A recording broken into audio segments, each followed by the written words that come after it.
Hello everybody, how you doing? It is Thursday afternoon, or well, Thursday evening. I just got home from work a few minutes ago. And I worked on my lathe the other day. I'm going to show you kind of where I'm at, and then we'll pick up from there and see how far we can get tonight. I've got the pulley assembly off the back, and then the assembly, there's an armature that goes here that lets you lock this up to put tension on the belts so that the lathe will turn. I got all that taken off. It's laying over here.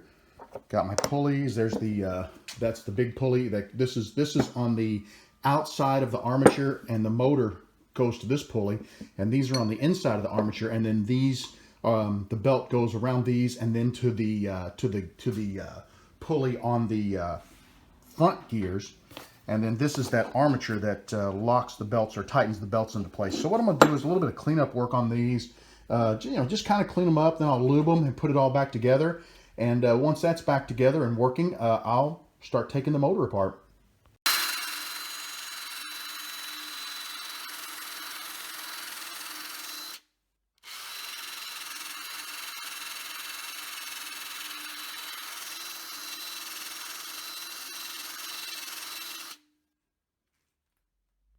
Well, I was in the process of putting the pulleys back on the armature, and I noticed something. Now, let me show you what it is. This is the front gears, and you can see there are 4 step-down pulleys. You go to the armature, and you've got 3 pulleys. I'm missing a pulley.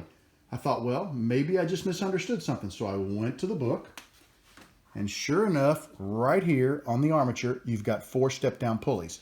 Somewhere along the lines, I have to assume that it probably had a setup maybe like this, a single set of pulleys, and something happened to it. These are individual pulleys, and someone must have replaced them. So I'm going to need to go in and get online and see if I can't find something like this 4-step pulley that I can put on that armature. It's really not a showstopper. You know, I could go ahead, if I take the pulleys all the way to the left-hand side, that large one lines up with the small gear, and then, so on and so on. So I could run it that way, but I am missing some speeds, some of the intermediate speeds I won't be able to achieve. And I need to figure out, it looks like it's missing a larger pulley. There should be one larger pulley. Right here is the collar that actually fits the lathe. That's the outside one, and there should be an inside one. Normally these are over a little bit, and there's a collar just on the inside right there. But I'm not sure I need it, because if you take a look at this gear, well, let me kind of close a little bit. If you take a look at this gear here, it really does line up perfectly with that top one.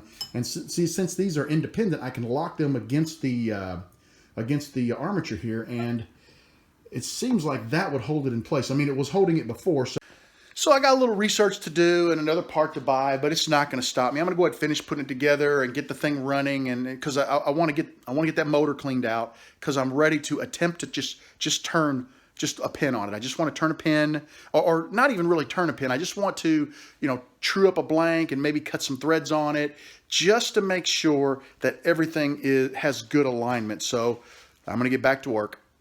Through a little trial and error, I learned that the gear I'm missing is the largest gear, which is kind of what I thought initially.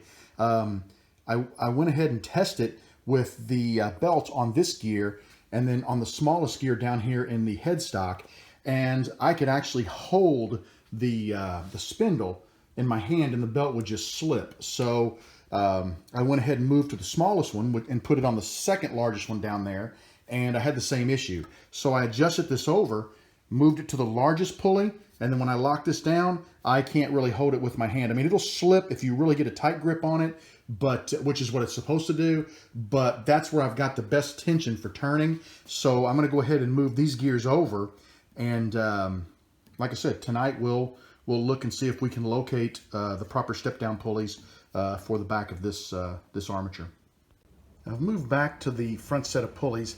I remembered that I needed a oil plug here. This is a little hole where you put oil because the step-down pulleys actually spin freely on the shaft. So what I've done is I found a screw that had the proper thread pattern, and I've threaded it in, and I just hit it a couple times with a marker. So I'm going to cut it just below the red mark on there, and then with my Dremel tool I'll put a slot in there so that I can put it in and out with a screwdriver. It doesn't have to be tight, it just needs to go in there so that the oil doesn't slop out, get on the belt, and cause the belt to slip.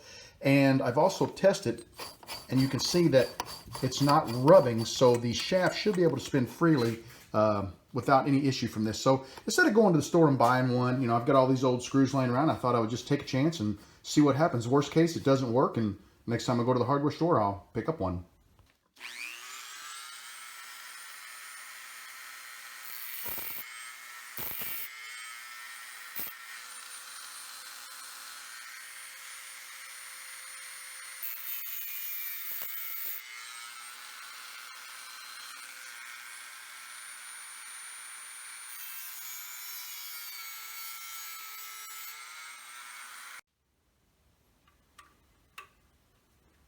I think that's going to work. Let's give it a try. You can see where it's supposed to go. Now the trick is getting it in there. Let me use my needle nose pliers. Getting it in there without dropping it, because it's so small. I guarantee I'm going to drop it. Okay, now if I can just get a hold of it with my screwdriver. There we go. Sorry that my fingers are in the way, but I've tightened it down, and you can see, let me back out a little bit. You can see there's no interference.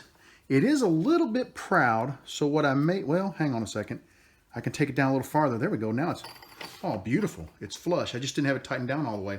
And really, there's no tightness to it. It's just, like I said, it's just to keep the oil inside between the step-down pulleys and the spindle. So real happy about that. I'm about ready to put some oil in this, and I think, matter of fact, I think that'll be my next step. I'll go ahead and oil it up. This is exactly why I wanted to clean this lathe out. Evidently, it had set for a while. It looks like a mud dauber had got in there. It's pretty dirty. I'm not going to touch anything really in there other than to take some air from my compressor and really blow it out good and get the dust out of it. A little bit rusty there. I noticed there's some little grease pots here, or some oil pots. I'll make sure those are on top when I remount this so that I can oil it up really good. Make sure everything spins nice. Looks pretty good. I don't know a lot about electric motors. I mean, there's some stuff I'll clean out there, but I'll do it gently with you know, maybe a toothbrush or something. I don't want to damage anything. And I definitely want to check the wires. They come in on this end over here, so we'll check and make sure that everything looks good on that side. So, and here's the other side. Take a look at that. Yep, all that was in my motor, and I really don't need that in there. It's not good. So, not going to do a whole lot more disassembly on this. Just going to check the wires, like I said, over really close and blow it out. And we're going to call that good, because I don't want to mess with an electric motor. There are professionals to take care of that type of thing. It runs good. We just need to get it cleaned up and in the best shape that I can put it in. I found a showstopper. Let me show you what I found inside the motor. Take a look at this. Look at that wire. It's shot. I don't know how that happened. This one here has the same thing. It's chewed up pretty good too. What we're going to have to do is look at that. The casing is just it's dry rotted, or it's just dried out, and it's just flaking off the wires. So I'm going to have to replace those. So we're gonna take a step back, take a closer look at the motor, find out what the other ends of these look like. I'm hoping there's like a little panel on the other side of there that I can take off and find the other end. Looks like they just have some clips they just snap on, which I have some of those. I need to make sure I find the right gauge wire. So we got a little bit of work to do here before we can reassemble this and use this motor again. And this is, between the dirt and this, is exactly why I wanted to take it apart. I need to know it's safe before I spend any serious time working with it. I really hate to say it, but I don't think I'm the guy to repair this motor. These wires, they go back into the windings, and I'm not sure how to get that out of the case. I don't want to take a chance at destroying it. And I think what I'm going to end up doing is, I think I'm going to just put it back together, and I'm going to attempt to buy a replacement motor. This is, what was this, a half horse? Yeah, this is only a half horse motor, so I could get a half horse, you know, or even a 3/4. But I don't think I want to use this motor. Like I said, I'll show you.